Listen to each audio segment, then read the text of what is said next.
প্রিয় লিসেনার্স, আসসালামু আলাইকুম। আশা করছি সবাই ভালো আছেন। আমি মোহাম্মদ ইমন ইসলাম আছি আপনাদের সাথে। তো আজকে আমি আপনাদের সাথে এমন একটি ঘটনা শেয়ার করতে যাচ্ছি যে ঘটনার প্রভাবে খালি হয়ে যায় 4জন মায়ের কোল। তো ঘটনাস্থলটি হচ্ছে আমাদের পাশের গ্রামের শেষ পর্যায়ের দিকে লুলিবিল নামক জায়গাতে। আর ওই ঘটনাস্থলের শিকার হয়েছেন আমার একজন চাচাতো বোন। ওনার নাম সাবিনা আক্তার। ঘটনাটি ওনাকে নিয়েই সূত্রপাত ঘটে। তো ছোটোবেলা থেকেই সাবিনা আপুদের পরিবার ছিল খুব দরিদ্র। তো কোনো এক পর্যায়ে সাবিনা আপুর বিয়ে হয়। তো ওনার আর্থিক অবস্থা অসচ্ছল থাকার কারণে একটি দরিদ্র ফ্যামিলির ছেলেকে তিনি বিয়ে করেন। তো যাই হোক, সংসার করছেন খুব সুখ শান্তিতেই। সাবিনা আপুর স্বামী রাজমিস্ত্রির কাজ করে তাদের সংসার চালাতেন। এক পর্যায়ে সাবিনা আপুর একটা ছেলে সন্তান হয়। তো ছেলে সন্তান হওয়ার আনন্দে সাবিনা আপু এবং তার স্বামী সহ সবাই খুশি হন। ছেলেটাকে মাদ্রাসায় পড়াবেন বলে সবাই নিয়ত করে থাকে। তো ছেলেটার নাম দিল মুহাম্মদ বাক্কার। এইভাবে তাদের সন্তানদের নিয়ে কেটে যায় 5টা বছর। কিন্তু তাদের ছেলেটা ছিল একটু চঞ্চল প্রকৃতির। তো পরবর্তীতে সাবিনা আপুর ছেলেটিকে একটি মাদ্রাসায় ভর্তি করে দেন। এইভাবেই চলছিল তাদের দিনকাল। ছেলেটার প্রতি শুক্রবারে ছুটি পেত। তখন তার মা বাড়িতে নিয়ে আসতো, এনে ভালো মন্দ রান্না করে খাওয়াতেন। কিন্তু বাচ্চা ছেলেটি যখন শুক্রবার দিন বাড়িতে আসতো তখন আর যেতে চাইতো না মাদ্রাসায়। তো এরূপ করার কারণে অনেকে অনেকভাবে বাচ্চা ছেলেটিকে গালিগালাজ করতো, বকাঝকা করতো, শাসন করতো। এইভাবে তাকে শাসনের উপরে রাখা হতো। তো বরাবরের মতোই আবার একটি শুক্রবার আসে। তো সাবিনা আপু সকালবেলা চলে যান ছেলেকে আনার জন্য। সাবিনা আপু তার ছেলেকে মাদ্রাসা থেকে নিয়ে আসেন। তো ছেলেকে বাড়িতে নিয়ে এসে সাবিনা আপু ফ্রিজ থেকে মুরগির মাংস আনতে গেলেন। মাংস এনে দেখলেন তার ছেলে আর অন্যান্য দিনের মতো দুষ্টুমিতে মেতে নেই, চুপ করে বিছানায় বসে রয়েছে। তো সাবিনা আপু আশ্চর্য হলো এবং বলল, আজকে আমার বাবাটাকে এত শান্ত দেখাচ্ছে কেন? কি হয়েছে? মন খারাপ নাকি? এরূপ বলার পরও তার ছেলে কোনো রকম উত্তর দেয়নি। তখন সাবিনা আপু আবারও জিজ্ঞেস করলেন, কেউ কি কিছু বলেছে তোমাকে? তখনও কথা বলে না। তো কথা না বলায় সাবিনা আপু তার ছেলেকে কুলে নিয়ে স্তম্ভ কণ্ঠস্বরে তার বাচ্চাকে আদর করছিলেন। কিন্তু তখন সাবিনা আপুর কুলে থাকা অবস্থায় তার বাচ্চা বলে উঠল, আম্মু, আমি আজকে গরুর মাংস খাবো। তখন তার মা কোথা থেকে গরুর মাংস আনবেন? তো গরুর মাংস বাড়িতে না থাকার কারণে, হাতে টাকা পয়সা না থাকার কারণে বাচ্চা ছেলেটিকে সান্ত্বনা দিয়ে বললেন, দেখো বাবা, আজকে তো গরুর গোশত নেই, তোমার জন্য মুরগির গোশত নিয়ে এসেছি। তো ছেলেটি বায়না ধরলই, বলল, আজকে গরুর গোশত ছাড়া ভাত খাবো না। এই রকম পরিস্থিতিতে হাতে টাকাও নেই যে তার মা তাকে গরুর গোশত এনে খাওয়াবে। তখন সাবিনা আপু তার ছেলেকে আর বোঝাতে না পেরে ধমক দিয়ে বললেন, সবসময় তোর গাড়তেরামি, মুরগির গোশত দিয়ে খাইলে খা, আর না খাইলে কোথায় যাবি যা। কিন্তু কেই বা জানতো সেই দিনের খাওয়াটা ছিল সাবিনা আপুর ছেলের শেষ খাওয়া। তো কিছুক্ষণ পর সাবিনা আপু রান্না বসালেন আর তার ছেলে বাইরে খেলতে গেছে তার ছোট চাচাতো বোনের সাথে। তার চাচাতো বোন ও তার মতোই ছোট ছিল। তো তারা একটা দিঘির ঘাটে যায়। দিঘিটা একটু ভিতরে, নিরালা থাকে সবসময়। ওই দিঘিতে তারা 2 বাচ্চা মিলে শামুক কুড়াচ্ছিল। শামুক কুড়াতে কুড়াতে এক পর্যায়ে সাবিনা আপুর ছেলেকে তার সাথে থাকা ছোট মেয়েটি আর দেখতে পারছে না। তো না দেখার কারণে তাকে ডাকাডাকি করছে। তো এক পর্যায়ে তার চোখ যায় দিঘির মাঝখানের দিকে। তখন সে ভাবল বাক্কার মনে হয় পানিতে ডুবে গিয়েছে। তখন সে দৌড় দিয়ে উপরে ওঠে এবং চিৎকার শুরু করলো। কিন্তু ঠিক দুপুরবেলা, আশেপাশে কেউ নেই। সে বলতে লাগলো, বাক্কার পানিতে পড়ে গেছে, কেউ তুলো এসে। এইভাবে চিৎকার করার পর অপর পাশে তাকায় একজন মহিলা পাতা ঝাড়ু দিচ্ছিলেন। তখন তিনি দৌড়ে আসলেন। এসে বাচ্চা মেয়েটির এমন কথা শুনে তিনি ওই দিঘিতে ঝাঁপ দিলেন। অতঃপর ছেলেটির কাছে পৌঁছে তাকে কাঁধে করে নিয়ে কিনারায় আসলেন। কিন্তু ততক্ষণে যা হওয়ার তা হয়ে গেছে। সাবিনা আপুর ছেলে বাক্কার আর বেঁচে নেই। তখন তাদের চিৎকার চেঁচামেচিতে জড়ো হয় কিছু সংখ্যক লোক। তাদের মধ্যে কেউ একজন গিয়ে সাবিনা আপুকে এই খবরটা দেন। তখন তিনি বাড়ি থেকে দৌড়ে বেরোলেন, এক দৌড়ে ছেলের কাছে গেলেন। তো গিয়ে দেখেন তার ছেলের পেট ফুলে গেছে। ওইখানে থাকা মানুষ তার ছেলের শরীর থেকে গেঞ্জিটা খুললেন। তো গেঞ্জিটা খোলার পর সবাই তার শরীরে এমন দৃশ্য দেখছিল যা কেউ কখনো কল্পনাই করেনি। সবাই দেখলো সাবিনা আপুর ছেলের পিঠের মধ্যে বেশ বড় বড় 5টা আঙ্গুলের লাল বর্ণের দাগ খুব গাঢ়ভাবে ভেসে রয়েছে। নিজের ছেলের এইরকম অবস্থা দেখে সাবিনা আপু বেহুশ হয়ে পড়েন।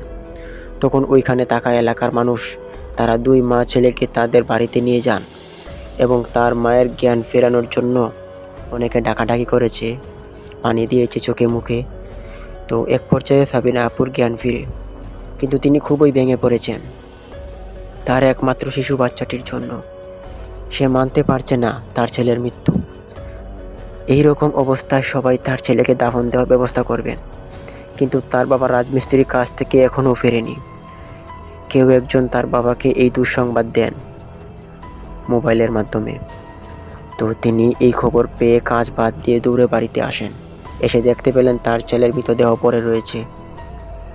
কাছে গিয়ে দেখলো পিঠের মধ্যে বড় বড় 5টা আঙ্গুলে লাল বর্ণের দাগ। এইসব দেখে কান্নায় ভেঙে পড়েন তার বাবাও। তো কান্না শেষে এক পর্যায়ে সাবিনা আপুর স্বামীর খুব জোর রাগ উঠে। তিনি বলতে লাগলেন, সাবিনা, তোর জন্য আমার ছেলে আজকে আর এই দুনিয়াতে নেই, তোকে আমি ছাড়বো না। এই বলে তিনি লাঠি নিয়ে সাবিনা আপুকে খুব জোর পিটাতে শুরু করলেন। এই রকম চলাকালীন সময় পাশে থাকা মানুষ সবাই তাকে ফিরিয়ে সান্ত্বনা দিল, দিয়ে সব কিছু ঠান্ডা করলো। তো পরবর্তীতে সবাই রেডি হয় তার ছেলের জানাজা পড়ানোর জন্য, দাফন দেওয়ার জন্য। সব রকম নিয়ম অনুযায়ী দাফন সমাপ্তি দেওয়া হয় সাবিনা আপুর আদরের ছেলেটাকে। তারপর সবাই ফিরে যায় যার যার মতো করে যার যার বাড়িতে। তো লিসেনার্স, ঘটনাটা এখানেই শেষ হয়ে গেলে পারতো, কিন্তু না, ঘটনা যে আরও এখনও অনেক কিছু ঘটার বাকি। শুনতে থাকুন, বুঝতে পারবেন। তো ওই রাতটি সাবিনা আপুদের এইভাবে দুঃখে দুঃখে কেটে যায়। তো পরদিন ওই লুলি বিলের মধ্যে এক রাখাল তার 3টা গরু নিয়ে রওনা হন। এক পর্যায়ে এসে রাখাল তার 3টা গরু চড়িয়ে দিল বিলের ঘাসের উপরে। গরু সবগুলো ঘাস খাচ্ছে। এই দেখে রাখাল ছেলেটি বাড়িতে চলে যায়। তো তার 3টা গরুর মধ্যে একটা গরু ছিল ছোট। সেই বাছুর গরুটি অতিরিক্ত রোদের কারণে বিলের কিনারায় দিকে এসে পড়ে। তখন সেখানে কেউ ছিল না। তো বাছুরটা এক পর্যায়ে ওই দূষিত দিঘিটার কাছে যায় এবং কোনো এক কারণবশত সাবিনা আপুর ছেলের ওই বাছুর গরুটিও পানিতে মরে যায়। সাবিনা আপু যেই দিঘিতে মারা গিয়েছিল ওই দিঘির মধ্যে বাছুরটিও কোনো এক কারণবশত পড়ে যায়। তো পড়ে যাওয়াতে গরুটিও পানিতে মরে ভেসে থাকে। অতঃপর এক পর্যায়ে রাখাল ছেলেটি তার গরুকে খুঁজতে খুঁজতে এই দিঘিটার কোনায় যায় এবং সে দেখতে পায় তার গরুর বাছুরটি পানিতে ভেসে রয়েছে। কিন্তু যা হবার তা হয়ে গেছে, তার গরুর বাছুরটি মারা গেছে। রাখাল ছেলেটি তার বাবাকে গিয়ে সব খুলে বলল। তখন তার বাবা সহ বেশ কিছু লোক ওইখানে যায় এবং সবাই বলতে লাগলো যে আমাদের গ্রামে এই কি হচ্ছে, কালকে একটা বাচ্চা মারা গেল, আজকে একটা গরু মারা গেল, আবার একই জায়গায়, রহস্য কি? সবার মনে এক অদ্ভুত প্রশ্ন জেগে ওঠে। যাই হোক, গরুর রাখাল তার গরুটাকে তুলল পানি থেকে। গ্রামে দুর্গন্ধ ছড়াবে বলে তারা কয়েকজন মিলে একটা গর্ত খুঁড়ে এবং পরবর্তীতে ওই গর্তে গরুটাকে পুঁতে দেন। অতঃপর সবাই বাড়ি ফিরে গেলেন। এরপরের 2 দিন আর কিছুই হয়নি তাদের গ্রামে। এরপরের দিন তাদের গ্রামের আসাদ মেম্বারের 3 নাতি খেলা করতে করতে লুলিবিলের ওই দিকে যায়, ঠিক ওই সাবিনা আপুর ছেলের মতো। তো তারা খেলতে খেলতে ওই দূষী দিঘিটার কাছে যায় এবং তারা খেলা করতে থাকে। তো একই বয়সের 3 জন বাচ্চা এই দুপুরবেলা একা একা ঘুরতে ঘুরতে চলে এসেছে, আবার কারো চোখেও পড়েনি। তো তখন তাদের খেলাটা এমন ছিল যে 2 জন লুকিয়ে থাকবে আর একজন তাদেরকে খুঁজে বের করবে। তো এই খেলাটাকে আমাদের এখানে কানামাছি বলা হয়ে থাকে। তো তারা 3 জন এইভাবে খেলা করতেছিল। তাদের মধ্যে তখন একজন চোখ বন্ধ করে বসলো এবং 2 জন গিয়ে ওই দিঘিটার আড়ালে লুকিয়ে পড়ল। তখন এক পর্যায়ে প্রথম বাচ্চাটি তাদেরকে খুঁজবে বলে চোখ খুলে তাদেরকে খুঁজতে থাকে অনেকক্ষণ।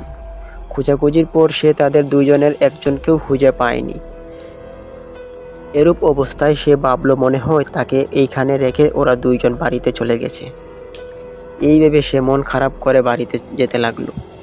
তখন তার মা জিজ্ঞেস করলো, কিরে জিসান, তুই একা কেন? ওরা কোথায়? উত্তরে সে বলল, আমরা পলাপঞ্জি খেলতেছিলাম। আমি তখন চোখ বন্ধ করে বসলাম এত কষ্ট করে, আর ওরা 2টা আমাকে একা ফেলে রেখে কোথায় চলে গেল। এত খুঁজলাম, পেলাম না কাউকেই। তারপর তার মাকে জিজ্ঞেস করলো, কেন তারা বাড়িতে আসেনি?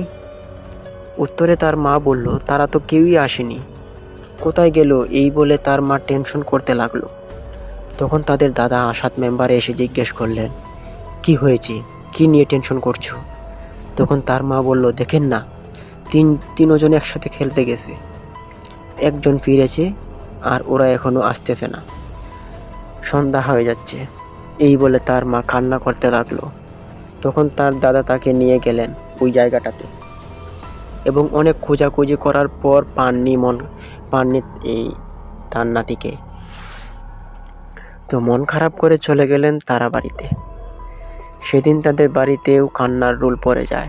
এরকম অবস্থাতে তাদের পরিবারের কারোর চোখেই ঘুম নেই। এইভাবে আসাদ মেম্বারের সারা রাত কেটে যায়, কিন্তু ফিরে আসে না তার নাতি 2টা। পরদিন সকালে আসাদ মেম্বার থানায় গেলেন পুলিশের কাছে। তো ঠিক ওই সময় তার কাছে কেউ একজন ফোন দিয়ে তাকে জানালো তার নাতি 2 জনকে পাওয়া গেছে। এই শুনে আসাদ মেম্বার দৌড়ে বাড়িতে গেলেন এবং গিয়ে দেখলেন তার বাড়িতে কান্নার রোল পড়ে গিয়েছে।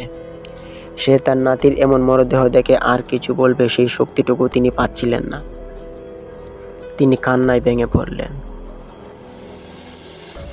আদরের 3টা নাতি থেকে 2টা নাতি অকালে হারিয়ে ফেললেন। তিনি সেটা সহ্য করতে পারছিলেন না। তখন উনি বুকের ব্যথায় হার্ট স্ট্রোক করেন। তো এরকম অবস্থাতে ওনাকে হাসপাতালে নিয়ে যাওয়া হয়। কিন্তু পুরো গ্রামবাসী আছেন এখন মহাচিন্তায়, কেননা এইভাবে গ্রামের বাচ্চারা মরতে থাকলে কোনো একদিন এই গ্রামটাই মানুষ শূন্য হয়ে পড়বে। তো যা হওয়ার তা তো হয়েছেই। পরবর্তীতে আসাদ মেম্বারের নাতি 2 জনকে দাফন দেওয়া হয় এবং সবাই দাফন দিয়ে যার যার মতো করে বাড়ি ফিরে যান। পরদিন ওই গ্রামের মানুষ সবাই একসাথে দলবদ্ধ হয়ে বৈঠক করেন। বৈঠকের রায়টা এমন ছিল যে যেহেতু ওই দোষী জঙ্গলের মধ্যে দোষী দিঘিটার কারণে এরূপ ভয়াবহ ঘটনা ঘটছে, সেহেতু এই দিঘিটাকে মাটি দিয়ে ভরে দেওয়ার উদ্যোগ নেন সারা গ্রামবাসী। তো পরদিন সকালবেলা সারা গ্রামবাসী মাটি কাটার কাজে লেগে পড়েন। ক্ষেতের মাটি কেটে নিয়ে সবাই দিঘি ভরাট করছে। তো দিঘিটা বেশ বড় হওয়াতে একদিনে শেষ করা সম্ভব ছিল না। পরদিন আবারও সবাই আসবে এই বলে সন্ধ্যা হতেই সবাই বাড়ি ফিরে যায়। সবাই সবার মতো বাড়ি ফিরল। ওইখানে একটা মহিলাও ছিল তাদের সঙ্গে মাটি কাটার মধ্যে। তো মহিলাটির স্বামী নেই, একটি মেয়েই আছে তার। তো সে সবার সাথে কাজ শেষ করে বাড়ি ফিরল। সারাদিন কাজ করার পর ফেরার সময় আর তার মনে ছিল না তার মেয়ের কথা, কিন্তু বাড়িতে এসে মনে পড়ল তার মেয়েকে তো ওইখানে ফেলে রেখে চলে আসছে। মহিলাটি পাগলের মতো দৌড়ে গেলেন ওই দিঘিটার কাছে। তার এরূপ দৌড় দেখে তার সাথে আরও অনেক মানুষ রওনা দিল। এক পর্যায়ে তারা ওইখানে পৌঁছায়। সবাই মহিলাটি পাগলের মতো তার মেয়েকে খুঁজতে থাকে। তো মহিলাটি ডাকতে থাকে এবং অনেকভাবে চিৎকার করতে থাকে। তো তখন ওইখানে থাকা একজন লোক দেখতে পেল পানিতে কেউ কাতরাচ্ছে। তখন আর দেরি না করে লোকটি ঝাঁপ দিল, তাড়াতাড়ি করে বাচ্চাটিকে কিনারায় এনে তুলল এবং পেটে প্রচুর পরিমাণে পানি ঢুকায় বাচ্চাটিকে মাথার উপরে তুলে ঘুরালেন এবং সব রকম প্রাথমিক চিকিৎসার দ্বারা তার মেয়েটির পেট থেকে পানি বের করা হয়। পরবর্তীতে হাসপাতালে নিয়ে যাওয়া হয়। সেখানে চিকিৎসায় বাচ্চাটি বেঁচে গেল। বাচ্চাটি বাঁচায় তার মা খুশিতে আত্মহারা।